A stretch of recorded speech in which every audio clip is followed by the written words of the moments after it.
Hey everyone, welcome to this week's episode of Bushnell Presents Prairie Pursuit. I'm your host, Greg Toogood. This week we're heading to northern Saskatchewan to try and fill 2 draw moose tags.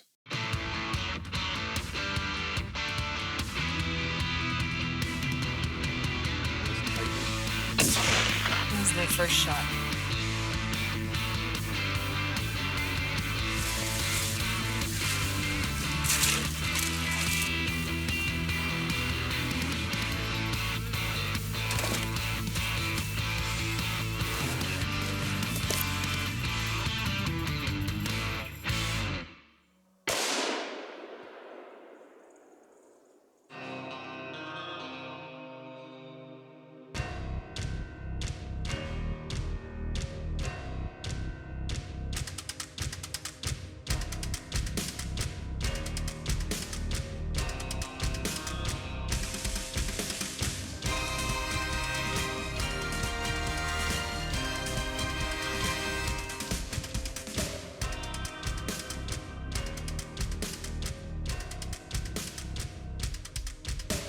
Bushnell presents Prairie Pursuit, brought to you by Bushnell Outdoor Products Canada, Hornady, Accurate, Deadly, Dependable, Old Smokes Coffee, JB Sausage Supplies, Tourism Saskatchewan, North Pro Sports, Crosby Cedar Products, Ace Outfitting, Tobin Lake Trophy Adventures, Graham's Tire, Trail Runners Canine Training Center, and Labrador Retriever Dogs and Puppies, and these fine sponsors.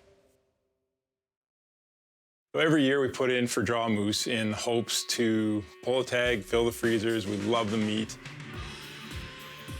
And it's getting harder and harder to pull a tag. You know, it didn't seem like that long ago that we could probably pull a moose tag somebody once every 4 years.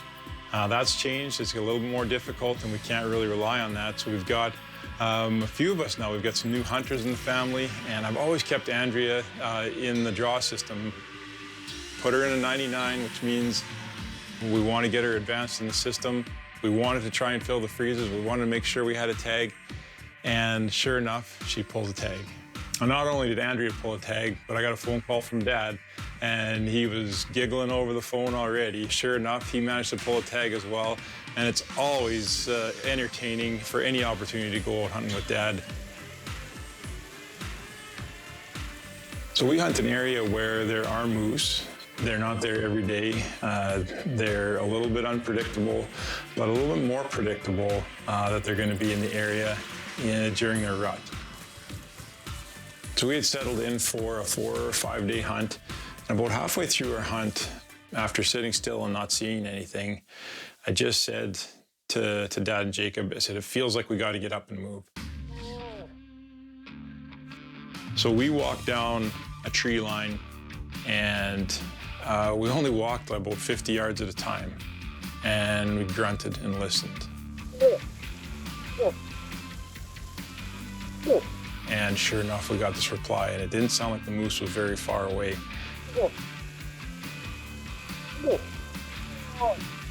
And Jacob had this idea. He's like, stay here. So he went back to camp and grabbed an old shoulder blade bone that he had found while we were doing some shed hunting one year. Just clicked into his mind that's what he needed so he could do some scraping on the brush and see if we can get the moose to come out. It felt like perfect moose hunting morning. Okay, so I should have had a camera then. Jacob and I was calling for this moose. I'm calling, the moose is calling back. Jacob's scraping the shoulder blade on the brushes. It sounds fantastic. We thought, well, let's go for it. So we walked about 20 yards at a time, gave a little grunt, scraped the bushes, waited for a reply, and we had only gone about 60 yards. And that moose decided to step out, and what a sight. It was absolutely incredible to being aggressive with a big game animal, going towards them. This was a new experience for us. It was super cool and very exciting to have that moose step out.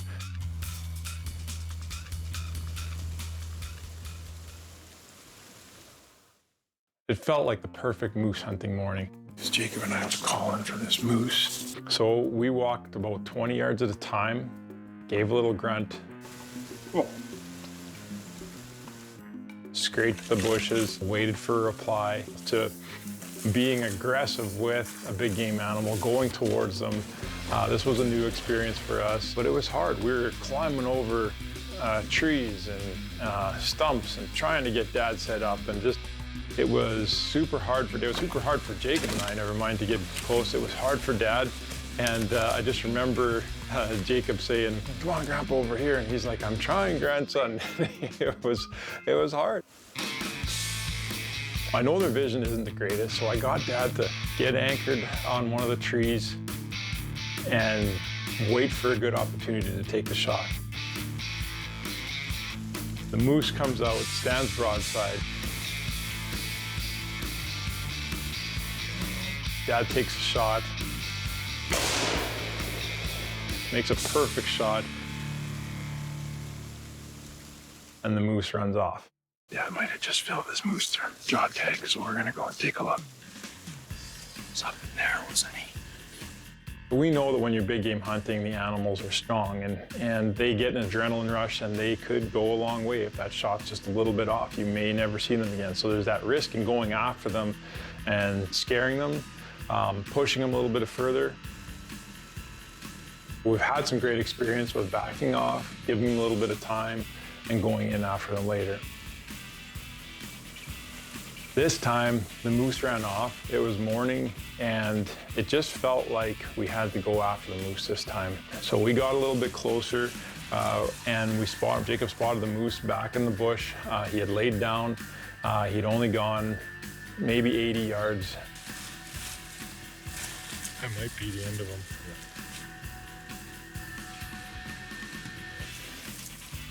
Where this moose went down was probably one of the worst places it could have been. It was very hard to walk into to get close to the moose. That's a big animal. What did we say? Let's go after him. Let's go after him. That's a big animal. We shot him in the antler. Yeah. Okay, you two. You better put your hands on him first. You're up. Your moose. What we got? Oh, look at you. You are nice and dark.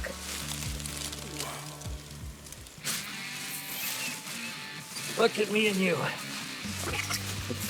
Hopefully he's dead. Yeah. Or I'm gonna go for a hell of a ride. So we had grabbed the chainsaws. We were cutting logs, busting trail. I got sweat running everywhere, I know that. Just making a path so we can get the quad in there. Who shot this thing?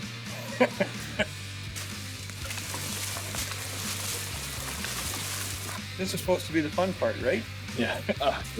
Fortunately, the sloughs were low enough and dry enough that we could drive through an old swamp up onto this little island, get through the path that we had made. We spent more time making a path, and we were exhausted from doing that for a few hours than to actually get the moose and get it out of there. I like the fun part going through the bush rattling and snorting. Oh, that'd be amazing. What an incredible few days, an opportunity to spend some time with Dad and Jacob up in the bush on a moose hunt.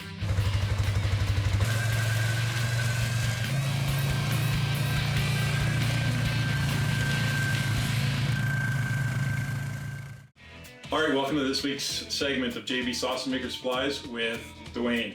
And last week we got ourselves set up. We've got our meat, we know what we're doing, we've got our spices, we've got our gear. Now we're gonna do some mixing and grinding. I know there's so many different ideas and things out there on how to do that. Dwayne, what's gonna work best for me? Well, it depends on the texture you want initially. When we process here, we use a double grind is what we will do. Is we'll add all the meat together, grind it once on a 1/4 inch so that we've got lots of surface to season the meat. The coarser the grind, the easier it is to mix your product properly.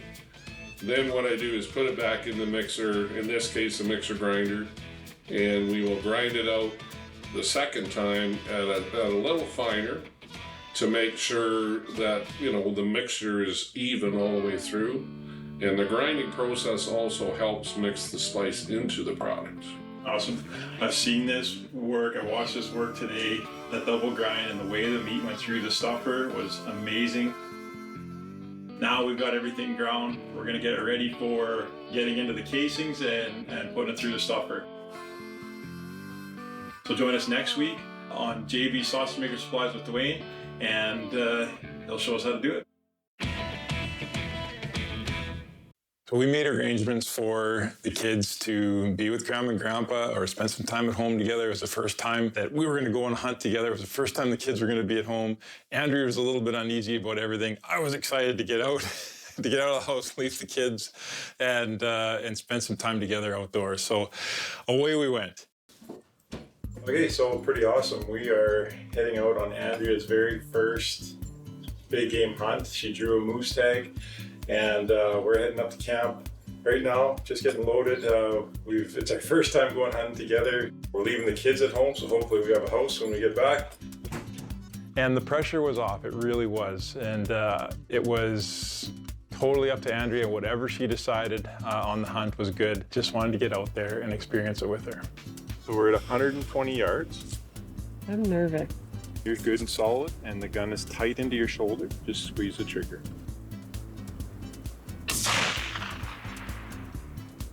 Cycle another round.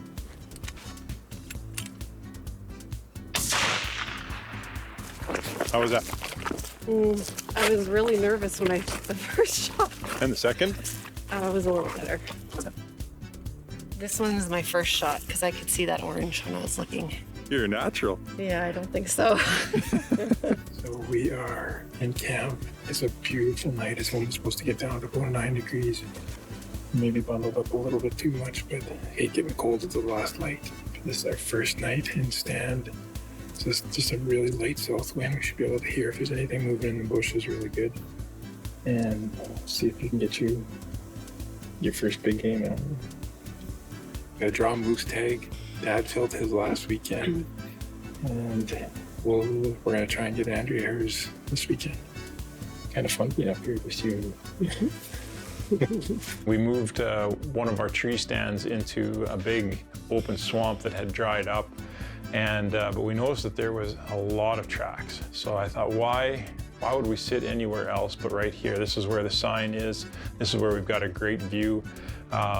It is quite a long shot if something was to come out at the far end of the swamp, but equally, we may have an opportunity to see something and make a plan. So we put a lot of our time, dedicated a lot of time to that tree stand. We had a lot of laughs up there. We had a few naps up there, taking turns keeping an eye on the swamp. So, Andrea, what's going on? Squirrels are chirping. Yes, they are. We don't usually have squirrels up. Very excited to be moose hunting. Yes. Nervous, but we're excited to just hang on with you. Yeah, you're much cuter than the other guys cute. Oh, thanks. Yeah. This is a date weekend. Andrea's always wanted to come out to the cabin, hang out for a weekend, and this year she just happens to have a drop moose tag. So we get to hang out for the weekend. We left the kids at home. We're up here at the cabin, hanging out, doing moose hunting. It's very bad. She's sad. So well ripped off. Yeah. Anyway, if you want to come up, you can hang out at home for a bit. So what do you have to do? Well, I have a moose tag and an elk tag, but I can't shoot an elk yet until Sunday. So, watching for moose, and according to Jacob, there aren't many cows out here, so I have to wait to set my sights on a bull. You got a beautiful spot. It's a gorgeous night. We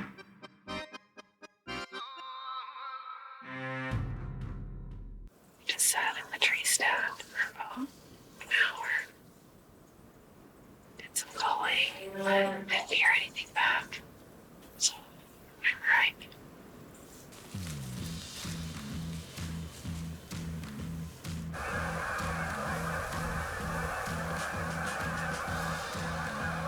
What do you think of my idea so far? I don't know. They're here. It's, All the madness.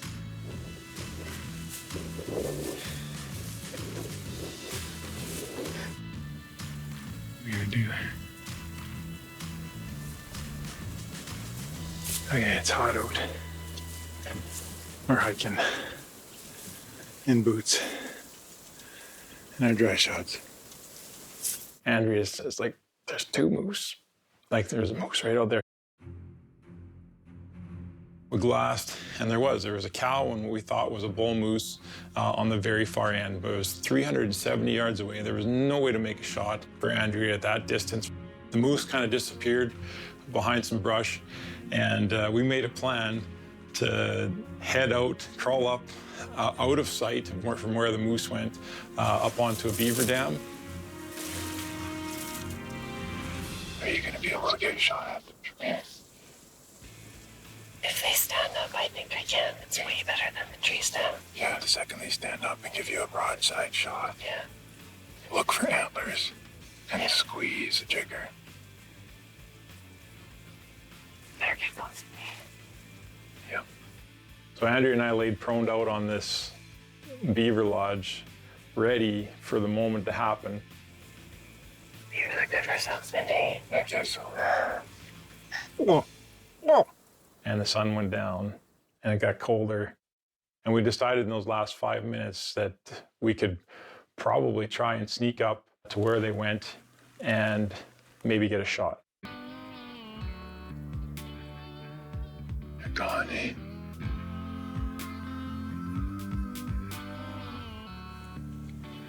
And it was down to the last morning. Oh, we saw a moose again. We thought maybe 9 or 10 o'clock would be the max time, giving us a chance to pack up camp, load up the truck, and get back in time for Thanksgiving dinner. First thing we did was saw some fresh moose tracks, and we walked right up on a couple of moose. We picked up a cow and a calf.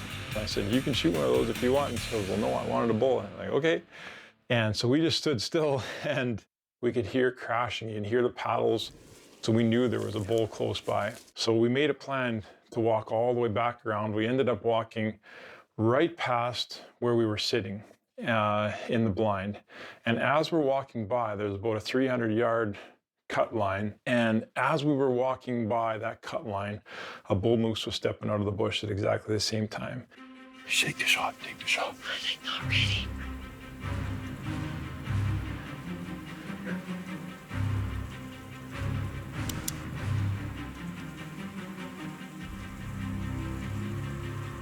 I range it at 200 yards. Andrea sets up on the tripod, and I've got the camera rolling.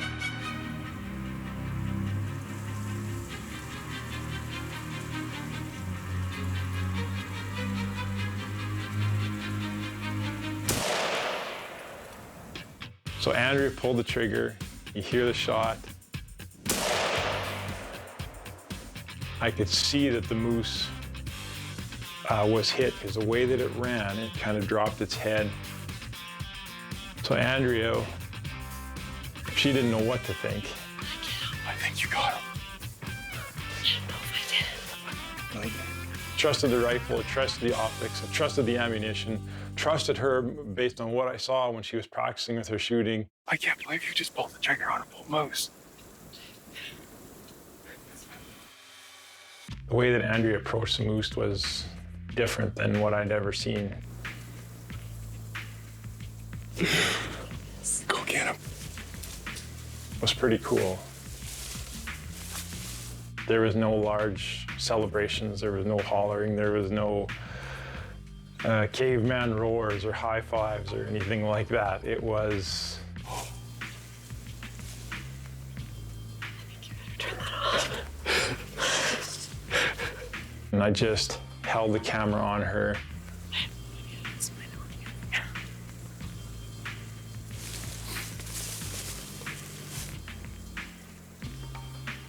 I don't know what to do now.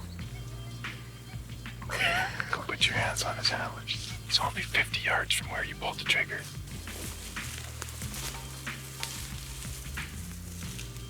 It was super special to watch her walk up to the moose. You could tell that she was so overwhelmed with the moment. What's next? We've got a lot of work to do. I knew I'd have a hard time. We're getting animals, so see what is that going to bring.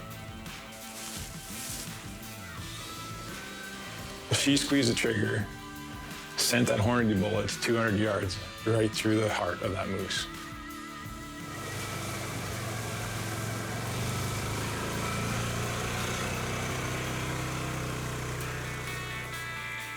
I didn't have time to cut it. So I took the cap off the truck. While I was skinning the moose, Andrea was taking the cap bolts off.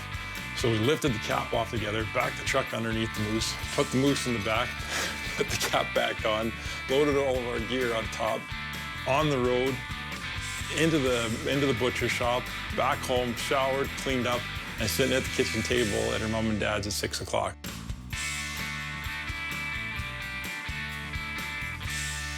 Thanks for watching this week's episode of Bushnell Presents Prairie Pursuit. Hope you enjoy the show.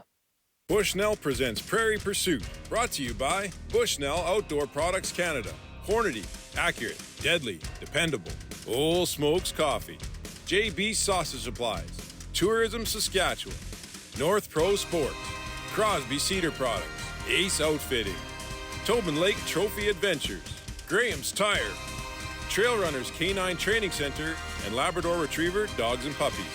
And these fine sponsors: